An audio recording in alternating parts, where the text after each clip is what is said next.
Sunday mutton கறி எப்படி செய்கிறதுன்னு பார்க்கலாமா? இஞ்சி பூண்டு, அன்னாச்சி அண்ட் பட்டை லவங்கம், தனியா சீட்ஸ், ரெட் சில்லி, மிளகு சீரகம். இது வந்து தண்ணி ஊற்றி லைட்டாக அரைச்சி வச்சுக்கோங்க. அண்ட் கட் பண்ணி வச்சுருக்க ஆனியன்ஸ், டொமேட்டோ, கறி லீவ்ஸ்.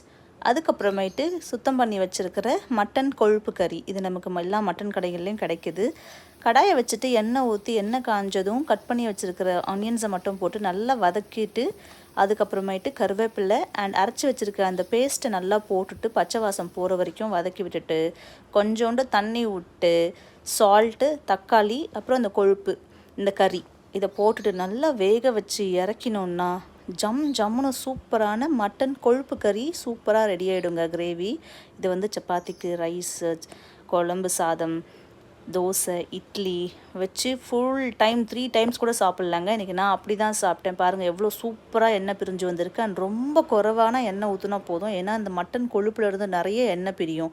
அப்படி சாப்பிட்டுட்டு பிரியா சும்மாவே இருந்தால் எப்படி அப்படின்னு சொல்லி மண்டையில் ஒரு ஒளிமயம் வீசி இன்றைக்கி சைக்கிளிங்கும் வாக்கிங்கும் தாங்க பண்ணிக்கிட்டு இருக்கேன் சாயந்தரம்.